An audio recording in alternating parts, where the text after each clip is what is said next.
ರಮಣ ಏನೋ ಜಬ್ಬಾರ್ ತಗೊಳ್ಳಿ ಅಣ್ಣ 2 ದಿನದ್ದು ಬಾಡಿಗೆ. 2 ದಿನದ್ದು ಸೋಮವಾರದ್ದು ಗಾಡಿಗೆ ಸ್ವಲ್ಪ ರಿಪೇರಿಗೆ ಇತ್ತಣ್ಣ. ತಿಂಗಳಲ್ಲಿ 1 ವಾರ ರಿಪೇರಿಂಗ್ ಅಂತ ಬಿಟ್ಬಿಡ್ತಿಲ್ಲ ನೀನಲ್ಲಿ. ಅದು ಹೆಂಗ್ ಮೇಂಟೈನ್ ಮಾಡ್ತೀವನಪ್ಪ? ನೋಡೋ ಆಟಗೆಲ್ಲ ಸ್ಕ್ರಾಚ್ ಆದ್ರೂ ಪರವಾಗಿಲ್ಲ, ಸ್ಕ್ರಾಪ್ ಮಾಡಬಾರ್ದು. ಮಹಾಲಕ್ಷ್ಮಿ ಕಣೆ ನಮ್ಗಿದು. ಏನಣ್ಣ ಒಂದ್ ಚಿಕ್ಕ ವಿಷಯಕ್ಕೆ ನಮ್ಗೆ ಇಷ್ಟೊಂದು ಕ್ಲಾಸ್ ತಗೋತಿದೆ. ಅಲ್ಲಿ ರಾಜಿಂಗೆ ನೋಡಿ. ರಾಜ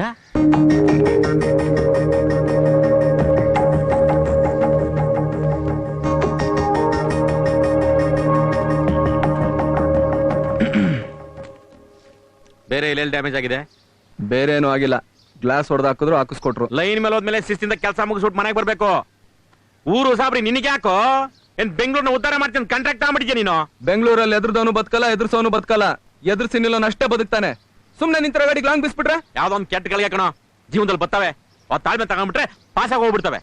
ಇಲ್ಲ ಜೀವನ ಪೂರ್ತಿ ದ್ವೇಷದ ನೆರಳಲ್ಲಿ ಬದುಕಬೇಕಾಯ್ತದೆ. ನೋಡ್ರಮಣ, ಬರೀ ಗ್ಲಾಸ್ ಹೊಡೆದಾಕಿದ್ರೆ ಒಂದ್ ಪಕ್ಷ ಬಿಟ್ಬಿಡ್ತಾ ಇದ್ದೆ. ಅದು ಬಿದ್ದಿದ್ದು ಶಂಕರಣ್ಣನ್ ಫೋಟೋ ಮೇಲೆ. ಕರಾಟೆ ಕಿಂಗ್ ಅಭಿಮಾನಿಯಾಗಿ ಹಾಗೆ ಬಿಟ್ಬಿಟ್ರೆ ನನ್ ಮೇಲೆ ನನ್ಗೆ ಜಿಗುಪ್ಸೆ ಆಗಲ್ಲ. ಅದು ಅಲ್ದೆ ನನ್ ಮಕ್ಳು ಯಾರು ನೋಡಿ ಅದಕ್ಕೆ ಅಟ್ಟಾಡಿಸ್ತಾ ಇದ್ರು. ಏನು ಮೈ ಮೇಲೆ ಕಾಕಿ ಇದೆ ಅಂತ ತಮ್ಮನ್ನ ತಾವು ಪೊಲೀಸ್ ಅಂದ್ಕೊಂಡ್ಬಿಟ್ರು ಹೆಂಗೆ? ಕಾಕಿ ಯಾರು ಹಾಕ್ತಾರೆ ಅನ್ನೋದು ಮುಖ್ಯ ಅಲ್ಲ, ಕಾನೂನ ಯಾರು ಕಾಪಾಡ್ತಾರೆ ಅನ್ನೋದು ಮುಖ್ಯ. ಪೊಲೀಸ್ ಡಿಪಾರ್ಟ್ಮೆಂಟ್ ಗಿಂತ ಜಾಸ್ತಿ ಆಟೋ ಡಿಪಾರ್ಟ್ಮೆಂಟ್ ಅಲ್ಲಿ ಇದೀವಿ ಅಷ್ಟೇ. ರೋಡ್ ಕ್ಲೀನ್ ಮಾಡೋ ಡಿಪಾರ್ಟ್ಮೆಂಟ್ ಅಲ್ಲಿ ಇದಾರೆ. ಸಿಟಿ ಕ್ಲೀನ್ ಆಗಿರ್ಬೇಕಷ್ಟೇ. ಯಾರು ಕ್ಲೀನ್ ಮಾಡ್ತಾರೆ ಅನ್ನೋ ಮುಖ್ಯ ಅಲ್ಲ. ನೋಡ್ರಿ, ನಮ್ದರ್ ನಾವು ಯಾವತ್ತು ನಣ್ಣೀರಲ್ಲಿ ಕೈ ಬಿಡಲ್ಲ ರೀ. ಆದ್ರೂ ಆ ರೌಡಿಗಳನ್ನೆಲ್ಲ ಎದುರು ಹಾಕೊಂಡು ಬದುಕೋ ರಿಸ್ಕು ನಮ್ಗೆ ಯಾಕೋ? ಮನುಷ್ಯ ತಾಯಿ ಹೊಟ್ಟೆಯಿಂದ ಹಿಡಿದು ಭೂತಾಯಿ ಹೊಟ್ಟೆ ಹೋಗೋವರ್ಗು ರಿಸ್ಕ್ ಅಲ್ಲೇ ಬದುಕ್ತಾನೆ. ಚಾಲೆಂಜ್ ಇಲ್ದೇ ಇದ್ರೆ ನಮ್ ಕೈಲಿ ಬದುಕಕ್ಕೆ ಆಗಲ್ಲ ರೀ. ಈ ರಥಕ್ಕೆ ಸಾರ್ತಿ ನಾನು. ನನ್ ಕೈಲಿ ಪಬ್ಲಿಕ್ ಸೇಫ್, ತಾಯಿ ಚಾಮುಂಡೇಶ್ವರಿ ಕೈಲಿ ನಾನ್ ಸೇಫ್. ತಗೋ ಇದು ಇವತ್ತಿನ ಬಾಡ್ಗೆ. ಏನ್ ಮಾಮ್ ಸಿಕ್ಕಾಪಟ್ಟೆ ಅಪ್ಸೆಟ್ ಆಗಿದ್ಯಾ? ರಾಮಣ್ಣನ್ ಸ್ಪೆಷಲ್ ಕ್ಲಾಸ್ ಮುಗಿಸ್ಕೊಂಡ್ ಬರ್ತಾ ಇದ್ದೀನಿ. ಓ ಆಗ್ಲೇ ಒಂದ್ ವಿಕೆಟ್ ಬಿದ್ದೋಗಿದೆ.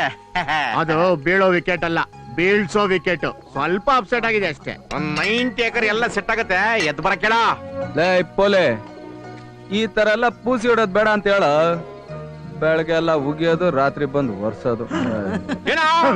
ಏನಂತಂದ್ರೆ ನಿನ್ ಜೀವನ ಹಾಳು ಮಾಡ್ಕೊಂಡು ಬೇರೆ ಜ್ಯೋತಿಷಿ ಆಗ್ಬೇಡ ಅಂತ ಬೈದೆ ಎಂತಪ್ಪ? ಕೆಲವು ವಿಷಯದಲ್ಲಿ ನಾವು ದೇವರಾಗ್ಬಿಡ್ತೀವಿ. ಭಕ್ತರು ಪೂಜೆ ಮಾಡ್ಲಿ ಬಿಡ್ಲಿ, ಕಾಪಾಡೋದು ನಮ್ ಕರ್ತವ್ಯ ಅಂತ ಹೇಳಪ್ಪಲೆ. ಅಂದ್ರೆ ಈ ಅಪ್ಪನ ಮಾತಿಗೆ ಬೆಲೆ ಇಲ್ಲ ಅಂತ ಆಯ್ತು. ಪೂಜಾ ಏ ಪೋಲೆ, ನನ್ ಗೋರಿ ಮೇಲೆ ರೆಸ್ಟ್ ಇನ್ ಪೀಸ್ ಅಂತ ಬರ್ಸ್ಬಿಡಪ್ಪ. ನಾನು ಈಗಲೇ ಸೂಸೈಡ್ ಐಶ್ವರ ಆಗ್ಬಿಡ್ತೀನಿ. ಅಂಬುಜಾ ಅಂಬುಜಾ ನಂಬ್ತಾ ಇದ್ದೀನಿ. ಏನ್ರೋ ನನ್ನ ಯಾರು ತಡೆಯಲ್ವಾ? ಅಂಬುಜಾ ಇವ್ರು ತಡಿದಲ್ಲ, ನಾನು ಬಂದ್ಬಿಟ್ಟೆ. ಅಂಬುಜಾ ಏನಪ್ಪ ಇಷ್ಟೊಂದು ಹಾಳೆ? ಏನಪ್ಪ ಇದಲ್ಲ? ಮೊದ್ಲು ನೀನ್ ನನಗೆ ಪ್ರಾಮಿಸ್ ಮಾಡ್ಬೇಕು. ಏನಂತ? ಇನ್ಮೇಲೆ ನೀನು ನಾನು ಹೇಳ್ದಂಗೆ ಬದುಕ್ತೀನಿ ಅಂತ. ಆಯ್ತು, ಈಗ ಓಕೆ. ಅಂಬುಜಾ ಸಾರಿ, ನಾನು ಸ್ವಲ್ಪ ಲೇಟ್ ಆಗಿ ಬರ್ತೀನಿ. ಓಕೆ, ಇನ್ಮೇಲೆ ನಾವೆಲ್ಲರೂ ಒಂದು ಪಾಲಿಸಿನ ಫಾಲೋ ಮಾಡ್ಬೇಕು. ಪಾಲಿಸಿ ಗಿಲಿಸಿ ಎಲ್ಲ ತೊಳಕಾಗಲ್ಲ. ನಾನು ಅದನ್ನ ತಗೊಂಡ್ರೆ ಯಾಕೋ ಸಾವಿಗೆ ಕಮಿಟ್ ಆಗಿದ್ದೀನಿ ಅನ್ಸುತ್ತೆ. ನಾನು ಹೇಳಿದ್ದು ಆ ಪಾಲಿಸಿ ಅಲ್ಲ ಕಣೋ, ಮತ್ತೆ ಲೈಫ್ ಪಾಲಿಸಿ. ಅಂದ್ರೆ let it be policy. Let it be ಪಾಲಿಸಿನ ಇದ್ಯಾವುದು? ಇರ್ಲಿ ಬಿಡು. ಏನೋ ಇರ್ಲಿ ಬಿಡುನಾ? ರಾಜ, ಈ ಸಮಾಜ ಇದೆಯಲ್ಲ, ಇದೊಂಥರ ಕೋತಿದಂಗೆ ಏನಾದ್ರು ಚೇಷ್ಟೆ ಮಾಡ್ತಾನೆ ಇರುತ್ತೆ. ಆಗ ನಾವು ಧ್ಯಾನ ಮಾಡೋ ಸ್ಥಿತಿಯಲ್ಲಿ ಬದುಕನ್ನ ನಡೆಸಬೇಕು. ಹಾಗೆ ಜೀವನದಲ್ಲಿ ಸಣ್ಣ ಏನೋ ಆಗ್ಬಿಡುತ್ತಪ್ಪ, ಅದಕ್ಕೆ ನಾವು ರಿಯಾಕ್ಟ್ ಮಾಡಬಾರ್ದು. ಇರ್ಲಿ ಬಿಡು ಇರ್ಲಿ ಬಿಡು ಅಂತ ಹ್ಯಾಂಡಲ್ ಮಾಡಿದ್ರೆ ನಾವು ಎಲ್ಲವೂ ಕೂಲ್ ಆಗಿರುತ್ತೆ. ಆಗ ಜಾಲಿ ಆಗಿರ್ಬೋದು. ಇರ್ಲಿ ಬಿಡು ಇರ್ಲಿ ಬಿಡು ಇರ್ಲಿ ಬಿಡು ಏನಂತೀರಾ ಏನಂತೀರಾ ಏನಂತೀರಾ? ಇರ್ಲಿ ಬಿಡು.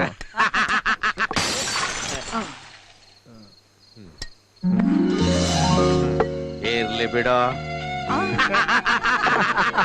ಸಿಕ್ಕಾಪಟ್ಟೆ ಸಾಲ ಇದೆ ಲೈಫಿನಲ್ಲಿ. ಇರಲೇಬೇಡಿ ಇರಲೇಬೇಡಿ. 30 ಮದುವೆ ಇಲ್ಲ ಜಾತಕದಲ್ಲಿ.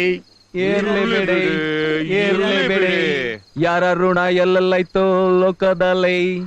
ಇರಲೇಬೇಡಿ ಇರಲೇಬೇಡಿ. ದೇವ್ರವನೇ 90 ವಡೆ. ಗೋವಿಂದ ಗೋವಿಂದ ಚಾಮುಂಡೇಶ್ವರಿ ತಾಯಿ ಪಾದ ಗೋವಿಂದ ಗೋವಿಂದ. ಭಗವತಿ ಜಗದಾಂಬೆ ಗೋವಿಂದ ಗೋವಿಂದ ಗೋವಿಂದ ಗೋ. ಇದೇನಪ್ಪ ಇದು? ರಾಜ, ದೇವ್ರ ಎದ್ದಲಕ್ಕಿಂತ ಮುಂಚೆನೆ ದೇವ್ರನ್ನ ಎಬ್ಬರಿಸ್ಬಿಟ್ಟು ನಿಂಗೋಸ್ಕರ ಸ್ಪೆಷಲ್ ಪೂಜೆ ಮಾಡಿದೀನಿ. ತಗೊಳ್ಳೋ ತಗೊಳ್ಳೋ. ಬೆಳಗ್ಗೆ ನೋಡಿದ್ರೆ ಆಧ್ಯಾತ್ಮ, ರಾತ್ರಿ ಪರಮಾತ್ಮನ. ನಾನು ಯಾಕೆ ಪರಮಾತ್ಮ ಆಗಿದೆ ಅಂತ ಗೊತ್ತಿದೀನಿ ನಿನಗೆ? ನೆಪಗಳು ಸುಳ್ಳುಗಳೆಲ್ಲ ಪ್ರಯೋಜನ ಆಗ್ತಿರೋದು ಅದಕ್ಕೋಸ್ಕರ ತಾನೆ. ನನಗ್ ತುಂಬಾ ಹಟ್ ಮಾಡ್ತಿ ಕಣ ನೀನು. ನನ್ ಫೀಲಿಂಗ್ಸ್ ನ ಯಾರು ಅರ್ಥ ಮಾಡ್ಕೊತಿಲ್ಲ ಪೂಜಾ. ಏನಪ್ಪ ನಿನ್ ಪ್ರಾಬ್ಲಮ್? ನನ್ ಫ್ರೆಂಡ್ಸ್ ಎಲ್ಲ ನಿನ್ ತಾತ ಆಗ್ಲಿಲ್ಲ ತಾತ ಆಗ್ಲಿಲ್ಲ ಆಡ್ಕೋತಾ ಇದಾರೆ ಕಣೋ. ಬೆಳಿಗ್ಗೆ ಹೊತ್ತು ಅವ್ರ ಮೊಮ್ಮಕ್ಕಳೆಲ್ಲ ಕರ್ಕೊಂಡು ಎಷ್ಟು ಹೆಮ್ಮೆಯಿಂದ ವಾಕಿಂಗ್ ಹೋಗ್ತಾ ಇರ್ತಾರೆ ಗೊತ್ತಾ. ನಾನ್ ಒಳ್ಳೆ ಒಂಟಿ ಪಿಸಾಚಿ ತರ ಹೋಗ್ತಾ ಇರ್ತೀನಿ. ಒಂದ್ ನಾಯಿನೂ ಇಲ್ವಲ್ಲ ಜೊತೆಗೆ. ಈಗೇನು ಒಂದ್ ನಾಯಿ ಮರಿತಾನೆ, ಅದಕ್ಕೆ ಯಾಕೆ ಇಷ್ಟೊಂದು ಪೀಟ್ಗೆ? ನಾಯಿ ಅವನಿಗೆ ಬೇಕೋ 2 ಬಂದ್ ಕೊಟ್ಟು ಡೀಲ್ ಮಾಡ್ಬಿಡ್ತೀನಿ. ನಂಗ್ ಮೊಮ್ಮಗೂ ಬೇಕು ಕಣ. ಓಹೋ, ಈಗ ನೀವು ನನ್ನ ಮದುವೆ ವಿಷಯಕ್ಕೆ ಬರ್ತಾ ಇದ್ದೀರಾ? ಈಗ ಬೇಡ, ಆಗಲ್ಲ, ನಾನ್ ಸಾಧಿಸ್ಬೇಕು, ಸೆಟ್ಲ್ ಆಗ್ಬೇಕು ಅಂತ ನಾನು ಡೈಲಾಗ್ ಹೊಡೆದೆ. ಸೀದಾ ಮಾಡಿ ಮೇಲೆ ಹೋಗ್ಬಿಟ್ಟು ಕಣ್ಕಂಬಕ್ಕೆ ಜಂಪ್ ಹೊಡ್ಬಿಟ್ಟು ತಂತಿ ಹಿಡ್ಕೊಂಡು ಉಯ್ಯಾಲೆ ಆಡ್ಕೊಂಡು ಸತೋಬಿಟ್ಕಣ. ಓಹೋ, ಏನಪ್ಪ ಬೆಳಗ್ಗೆ ಅಪ್ಪ ಮಕ್ಳಿಬ್ರು ಕುಸ್ತಿ ಆಡ್ತಾ ಇದ್ದೀರಾ? What ram? Oh sorry rams. ಏನ್ ಪೂಜಾರಿ ಆಗ್ಬಿಟ್ಟಿದ್ದೀರಾ? ಕೈ ಜಾರಿ ಹೋಗುತ್ತಿರುವ ಮಗನ ಯೌವನವನ್ನು ನೋಡುವುದಕ್ಕಾಗದೆ ಪೂಜಾರಿ ಆಗ್ಬಿಟ್ಟೆ ಕಣ್ರೋ. ರಜಾ ರಜಾ ರಾಜ್ಕುಮಾರ್ ಇದ್ದಂಗಿದ್ಯಾ? ಹಂಗೆ ಕ್ರಾಪ್ ತೆಗೆದು ಒಸಿ ಪೌಡರ್ ಹಾಕೊಂಡು ಒಂದು ಪುಟ ತೆಗೆಸ್ಕೊಟ್ಬಿಡು. ಮ್ಯಾರೇಜ್ ಬ್ರೋಕರ್ಗೆಲ್ಲ ಕೊಟ್ಬಿಡ್ತೀನಿ. ರಾಮಣ್ಣವ್ರೆ, ನಿಮ್ಗೆ ಏನಾದ್ರೂ ತಲೆ ಕೆಟ್ಟಿದ್ಯಾ? ನಮ್ ಹುಡುಗ ಇನ್ನ ಮದುವೆ ಆಗಕ್ಕೆ ರೆಡಿ ಆಗಿಲ್ಲ, ಆಗ್ಲೇ ಕಟ್ಟಾಕ ಓಡಾಡ್ತಾ ಇದ್ಯಾ? ಪುಣ್ಯಕ್ಷೇತ್ರ ಅಂತ ನನ್ನ ಮನಸ್ಸನ್ನ ನೀವು ಕುರುಕ್ಷೇತ್ರ ಮಾಡ್ತಾ ಇದ್ದೀರಿ. ಬೇಡ ಬೇಡ, ಕೆಣಕ್ ಬೇಡ್ರಿ. ಲೇ, ಈ ಮನೆಗೆ ಲಕ್ಷ್ಮಿ ಅಂತ ಹುಡುಗಿ ಬರೋರ್ಗು ನೀವು ಯಾರು ಉದ್ಧಾರ ಆಗಲ್ಲ ಕಣೋ. ಈ ಮನೇನು ಉದ್ಧಾರ ಆಗಲ್ಲ. Ambuja, excuse me. ಲಕ್ಷ್ಮಿ ಅಲ್ಲ, ನಾನ್ ರುಕ್ಮಿಣಿ. ರಾಜನ ನೋಡಕ್ ಬಂದೆ. ಅಪ್ಪ, ನನಗ್ ಪರಿಚಯ ಇರೋರು. ಓಹೋ, ಬಾಮ್ಮ ಬಾ. ಆಕ್ಚುಲಿ ನಿಮ್ ಹತ್ರ ಒಂದ್ ಪ್ರಾಜೆಕ್ಟ್ ವಿಷಯ ಮಾತಾಡ್ಬೇಕಿತ್ತು, ಅದಕ್ಕೆ ಬಂದೆ. ಅವನು ಯಾವ ಪ್ರಾಜೆಕ್ಟ್ಗೂ ಬರಲ್ಲಮ್ಮ, ಆಟೋ ಬಿಸ್ನೆಸ್ ಅಲ್ಲಿ ಬಿಸಿ ಆಗೋನು. ಯಾಕಾಗಲ್ಲ? ನೀನಂತೂ ಸುಡುಗಾಡ್ ಸಿದ್ಧ, ಒಂಚೂರು ಕ್ರಿಯೇಟಿವಿಟಿ ಇಲ್ಲ. ಬೇರೆಗಿರಲ್ವೇನೋ? ಒಂದು ಒಳ್ಳೆ ಕೆಲಸಕ್ಕೆ ಹೆಣ್ಮಗು ಸಹಾಯ ಕೇಳ್ತಿದ್ದೆ, ಇಲ್ಲ ಅಂತ ಬರ್ತಾ ಹೋಗೋ. ರಮಣ, ರಾಜನ್ ಫೋಟೋ ಫೋಟೋ ಹಾಕೋ. ನಾವಲ್ಲ ಇನ್ವಿಟೇಷನ್ ಲೆವೆಲ್ ಬಂದ್ಬಿಟ್ಟಿದ್ವಿ. ನೀನ್ ಹೋಗಪ್ಪ. ಬನ್ನಿ ಬನ್ನಿ ಬನ್ನಿ. ಮನೆಗೆ ಯಾವಾಗ ಬಂದೋಗ್ತೀರಮ್ಮ? ಸರಿ, ಕರೆಕ್ಟ್ ಆಗಿದ್ದೀರಾ ಅಪ್ಪ ಮಕ್ಳು? ತೆಗೆದು ಬಾಯಿಗೆ ಜಾಲಿ ಬಾರಿನಲ್ಲಿ ಕುಳಿತ ಪೋಲಿ ಗೆಳೆಯರು, ಈ ಟೇಬಲ್ ನಲ್ಲಿ ನಾವೆಲ್ಲ ಅಣ್ಣ ತಮ್ಮರು. ಓಹೋ, ನೀವ್ ಹಿಂಗೆ ನಿಂತ್ಕೊಂಡಿರಿ, ಆಮೇಲೆ ನೀವು ಮಲ್ಕೊಳ್ಳೋದಂತೆ, ನಾವು ಮಲ್ಕೋತೇವೆ. Excuse me. ಬರ್ರೋ, ಬನ್ನಿ. ಏನ್ ರಾಮಣ್ಣ, ಬೆಳಗ್ಗೆನ ಅಕ್ಕಾಡ ಕಿಳಿದಿದ್ಯಾ? ಆದಿ ಮಾನವ, ಇವತ್ತು ಹುಟ್ಟಿದಬ್ಬ ಕಣೋ, ಹುಟ್ಟಿದಬ್ಬ. ಯಾವ ಡಬ್ಬ ನನ್ ಮಗಂದು? ಆ ಮಹಾನುಭಾವನ್ ಬಗ್ಗೆ ಹಗುರವಾಗಿ ಮಾತಾಡ್ಬೇಡ ಕಣೋ. ಮೇನ್ ಪಿಕ್ಚರ್ ನೋಡ್ತಾ ಇರಿ, ಹೋಗಿ ಸೆಡ್ರಿ ತಗೊಂಬತ್ತೀನಿ. ಅಂಕಲ್, ಅರೇ ರೇ ರುಕ್ಮಿಣಿ, ಯಾವ ಬಂದಮ್ಮ? ನಾನ್ ಆಗ್ಲೇ ಬಂದೆ ಅಂಕಲ್. ಮೇಲೆ ರಾಜನ ನೋಡಕ್ ಹೋಗಿದ್ದೆ. ಹೌದಾ? ಇನ್ನೇನ್ ಸಮಾಚಾರ? ಚೆನ್ನಾಗಿದ್ಯಾ? ಚೆನ್ನಾಗಿದ್ದೀನಿ. ನಿಮ್ಗೇನೋ ಒಂದ್ ವಿಷಯ ಹೇಳ್ಬೇಕಿತ್ತು. ಹೇಳು ತಾಯಿ, ಹೇಳಮ್ಮ. ನೀವ್ ಒಳ್ಳೆ ಚಿ ಉದಯಶಂಕರ್ ತರ ಸಾಫ್ಟು, ತಡ್ಕೋತಿರೋ ಇಲ್ವೋ ಅಂತ. ಡೌಟಾ? ತೆಂಡೂಲ್ಕರ್ ನೋಡಿದ್ರೆ ಜನ ಹಂಗೆ ಅನ್ಕೋತಾರೆ, ರೆಕಾರ್ಡ್ಸ್ ನೋಡಿದ್ಮೇಲೆ ಸುಮ್ಮನೆ ಆಗ್ಬಿಡ್ತಾರೆ. ಚೇಚೆ, ಹಾಗಲ್ಲ. ನಿಮ್ ಮಗ ಒಳ್ಳೆಯವ್ರೆ, ಆದ್ರೆ ಅವ್ರ ಜೊತೆ ಇದಾರಲ್ಲ ಇಬ್ರು, ಅವ್ರ ಹೆಸರು ಹೇಳಕ್ಕೆ ಒಂಥರ ಆಗುತ್ತೆ. ನಿಂಗೆ ಅಲ್ಲಮ್ಮ, ನಂಗೂ ಅಷ್ಟೇ ಅಸಹ್ಯ ಆಗುತ್ತೆ. 2 ಸರಿ ವಾಂತಿ ಮಾಡ್ಕೊಂಡ್ಬಿಟ್ಟಿದೀನಿ. ಏನ್ ಮಾಡಕ್ಕಾಗುತ್ತೆ, ಬಡೆತ್ತವು. ಅಂಕಲ್, ನಿಮ್ಮನ್ ಯಾಮಾರ್ಸಿ ಎಲ್ರು ಟೆರೆಸ್ ಮೇಲೆ ಗುಂಡ್ ಹಾಕ್ತಿದ್ದಾರೆ. ಏನಮ್ಮ ಹಂಗಂದ್ರೆ? ಅದೇ uncle, rum, whisky, brandy, gin ಎಲ್ಲ ತಂದಿಟ್ಕೊಂಡಿದ್ದಾರೆ. ನೀನ್ ಹೇಳ್ತಿರೋದು ಈ ಬಾರು ಅಂತಾರಲ್ಲ, ಅಲ್ಲೇ ತಾನೇ ಇವೆಲ್ಲ ಸಿಗೋದು? ಎಲ್ಲ ನಿಮ್ ಮನೆ ಮೇಲೆ ಅಂಕಲ್. ನನಗ್ ಗೊತ್ತಿಲ್ದೆ ನಮ್ ಮನೆ ಬಾರ ಆಗ್ಬಿಡ್ತಾ ಅಂಬುಜಾ. ಛೇ, ಅದಕ್ಕೆ ಹೇಳೋದು ಮನೆ ಮೇಲೆ ಹೆಣ್ಮಕ್ಳು ಇರ್ಬೇಕು ಅಂತ. ಹೆಣ್ಮಕ್ಳು ಮೂಗು ತುಂಬಾ ಚುರುಕು ಕಣಮ್ಮ, ಅವ್ರೇನಾದ್ರು ಸಿಗರೇಟ್ ಸೇದ್ ಬಂದ್ಬಿಟ್ರೆ ಗೊತ್ತಾಗ್ಬಿಡುತ್ತೆ. ನೋಡಮ್ಮ, ನನ್ ತಲೆ ಮೇಲೆ ಏನೆಲ್ಲ ನಡೀತಾ ಇದ್ರು, ನನ್ಗದ್ರ ವಾಸನೆನೇ ಬರ್ಲಿಲ್ಲ ಕಣಮ್ಮ. ಬಂದಿದ್ರು ನೀವು ಕುಡಿಯಲ್ವಲ್ಲ, ಪಾಪ ಅದ್ರದೇ ವಾಸನೆ ಅಂತ ನಿಮ್ಗೆ ಹೇಗ್ ಗೊತ್ತಾಗುತ್ತೆ? ಅಂಬುಜಾ, ಅಂಬುಜಾ, ಅಂಬುಜಾ, ಅಂಬುಜಾ, ಅಂಬುಜಾ, ಹೆಂಗಿದ್ದು ಮನೆ ಹೆಂಗಾಗ್ಬಿಡ್ತು ಅಂಬುಜಾ. ಜೀವನ ಚಿತ್ರ ಫಸ್ಟ್ ಹಾಫ್ ತರ ಇದ್ ಮನೆ, ಇವತ್ಮೇಲೆ ಸೆಕೆಂಡ್ ಹಾಫ್ ಆಗ್ಬಿಡ್ತು ಅಂಬುಜಾ. ಅಂಬುಜಾ ಯಾರ ಅಂಕಲ್? ಅಯ್ಯೋ, ಇವ್ರ ಪಂಡ್ರಿ ಬಾಯ್ ಅಲ್ವಾ? ಫಿಲಮ್ ಅಲ್ಲಿ ಎಷ್ಟೊಂದ್ ಜನಕ್ಕೆ ತಾಯಿ ಆಗಿದ್ದಾರೆ, ನನ್ನ ಮಗನಿಗೆ ತಾಯಿ ಆಗಲ್ವೇನಮ್ಮ? ನಡಿಯಮ್ಮ, ಮೇಲ್ಗಡೆ ನಡೀತಿದೆ, ವಿಚಾರಿಸಿ ನಡಿಯಮ್ಮ. ಬಾರಮ್ಮ ಪಾಪ. ನೋಡಿ ಏನ್ ಮಾಡ್ತಾ ಇದಾರೆ ಅಂತ. ಇದು ಗೂಡೋ ಸುಡುಗಾಡೋಲೆ, ಮನೆಯನ್ನೆಲ್ಲ ಬಾರ್ ಮಾಡ್ಕೊಂಡ್ಬಿಟ್ಟಿದ್ರಲ್ಲೋ. ನಿಮ್ಗೆ ಹೇಳೋರು ಕೇಳೋರು ಯಾರು ಇಲ್ವೇನಲ್ಲೇ? ಅದಕ್ಕೆ ನಮ್ಮ ಹೇಳೋದು, ಮನೆ ಹೆಣ್ಣು ಮಗು ಇರ್ಬೇಕು.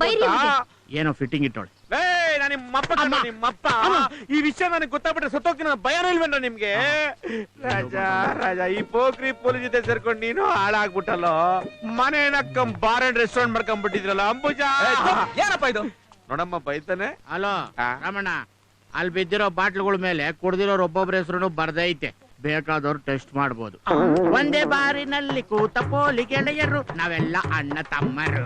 ಅಯ್ಯೋ ಪಾಪಿ, ನಿನ್ ಬಾಯಿಗೆ ಒಂದ್ ಸರ್ಟಿ ಹಾಕ, ಅಲ್ಸೋಗಿರೋ ಉಪ್ಪಿನಕಾಯಿ ತುರ್ಕ, ಏನೋ ಮಾತಾಡ್ತಿದ್ಯಾ ನೀನು? ರಾಮಣ್ಣ, ನೀನ್ ನಂಬುಜನ್ ಮೇಲೆ ಆಣೆ ಕೇಳು. ಅಂಕಲ್ ನೀವೇನಾ ಈ ಗ್ಯಾಂಗ್ ಲೀಡರು? ಅಯ್ಯೋ ಏನಮ್ಮ ಮಾಡೋದು, ಈ ನನ್ ಮಗ ಮದ್ವೆ ಆಗ್ಲಿಲ್ಲ ಅಂತ ಫೀಲಿಂಗ್ ಅಲ್ಲಿ ಇದ್ದೆ. ಅವಾಗ ಈ ನನ್ ಮಕ್ಳಿಬ್ರು ಚೆನ್ನಾಗಿ ಕುಡ್ಕೊಂಡ್ರು, ಕುಡ್ಕೊಂಡ್ಬಿಟ್ಟೆ ಬ್ರಾಂದಿನ. ರಾಜ, ಅಯ್ಯಯ್ಯೋ, ಈ ರಾಜಕೀಯದಲ್ಲಿ ನಾನಿಲ್ಲ, ದಯವಿಟ್ಟು ನನ್ನ ಬಿಟ್ಬಿಡ್ರಪ್ಪ. ಅಂಕಲ್ ನಾನ್ ನಿಮ್ಮೇಲೆ ಎಷ್ಟು ಗೌರವ ಇಟ್ಕೊಂಡಿದ್ದೆ ಗೊತ್ತಾ? ನಾನು ನಿನ್ ಮೇಲೆ ಮಮಕಾರ ಇಟ್ಕೊಂಡಿದ್ದೀನಿ ಗೊತ್ತೇನಮ್ಮ. ಮತ್ತ ಅದ್ರ ಸ್ಮೆಲ್ಲೇ ಗೊತ್ತಿಲ್ಲ ಅಂತ ನನಗ್ ಸುಳ್ಳು ಯಾಕೆ ಹೇಳಿದ್ರಿ? ನಾನೆಲ್ಲಮ್ಮ ಅಂದೆ, ನೀನ್ ಅಂದ್ಕಂಡೆ ಬಲವಂತ ಕುಡಿಯಲ್ಲ ಅಂತ ನೀನ್ ಕಮಿಟ್ ಮಾಡ್ದೆ. ನಿನಗ್ ಬೇಜಾರಾಗಬಾರ್ದಲ್ಲ ಅಂತ ಹಂಗೆ ಮೇಂಟೈನ್ ಮಾಡ್ದೆ. ತಪ್ಪೇನಮ್ಮ. ಕುಡಿಯೋ ತಪ್ಪಲ್ವಾ ಅಂಕಲ್? ನನ್ ಮಗನ್ ಮದ್ವೆ ಆದ ತಕ್ಷಣ ಬಿಟ್ಬಿಡ್ತೀನಿ ಅಂತ ಮಂದೇವ್ರ ಮೇಲೆ ಹಣೆ ಇಕ್ಬಿಟ್ಟಿದ್ದೀನಮ್ಮ. ಅಪ್ಪ, ಎಣ್ಣೆಗೂ ನನ್ ಮದುವೆಗೆ ಯಾಕೆ ಲಿಂಕ್ ಮಾಡ್ತಾ ಇದ್ಯಾ ನೀನು? ಅದೇ ನೋಡಮ್ಮ ಮದ್ವೆ ವಿಚಾರ ಮಾತಾಡ್ರಿ ಹೆಂಗ್ ಬೈತಾ ನೋಡಮ್ಮ ಇವನು. ಅಲ್ಲ ಅಂಕಲ್, ಪಾಪ ಅವ್ರಿಗೆ ಯಾವ ತರ ಹುಡುಗಿ ಇಷ್ಟನೋ ಏನೋ. ಅಯ್ಯೋ ಇವನೇ ನಮ್ಮ ಇಷ್ಟಪಡೋದು. ಹುಡುಗಿ ಇವ್ನ ಇಷ್ಟಪಟ್ರೆ ಸಾಕು, ನೀನ್ ಸ್ವಲ್ಪ ಟ್ರೈ ಮಾಡಮ್ಮ. ಹ ನಾನಾ? ಅಂದ್ರೆ ಸ್ವಲ್ಪ ಹುಡುಕ್ ಕೊಡು ಅಂತ ಹೇಳಿದ್ನಮ್ಮ. ನಾನೇಲ್ ಹುಡುಕ್ಲಿ ಅಂಕಲ್? ಯಾಕೆ ನನ್ ಮಗನ್ಗೆ ಒಳ್ಳೆ ಹುಡುಗಿ ಸಿಗಲ್ವೇ? ಖಂಡಿತ ಸಿಗ್ತಾಳೆ, ಆದ್ರೆ ನಿಮ್ ಮಗ ಒಪ್ಬೇಕಲ್ಲ. ನೀನ್ ತೋರ್ಸಮ್ಮ, ಒಪ್ಸೋ ಜವಾಬ್ದಾರಿ ನಂದು. ಆದಷ್ಟು ಬೇಗ ತೋರಿಸ್ತೀನಿ. ಬರ್ತೀನಿ.